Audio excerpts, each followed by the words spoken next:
دوستو، آپ چاہتے ہیں کہ قرضہ سے نجات ہو تو یہ عمل کریں تو انشاءاللہ قرضہ سے نجات ہو جائے گی۔ اگر کوئی شخص مقروض ہو گیا ہو اور قرض اتارنا مشکل ہو گیا ہو تو اسے چاہیے کہ ہر روز بعد نماز فجر اول و آخر 3 مرتبہ درود ابراہیمی یا جو یاد ہو پڑھے، اور درمیان میں سورہ نصر 41 مرتبہ پڑھ کر دعا کرے۔ انشاءاللہ تعالی قرض سے فوراً نجات ملے گی اور بآسانی قرضہ ادا ہو جائے گا۔ انشاءاللہ آپ یہ عمل کریں گے تو انشاءاللہ کام آپ کا آسانی سے ہو جائے گا، قرضہ آپ کا اتر جائے گا۔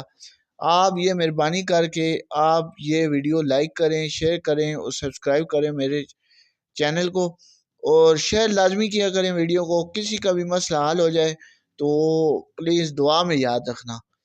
اللہ پاک کے حکم سے آپ کا قرضہ اتر جائے گا، یہ عمل کریں انشاءاللہ اتر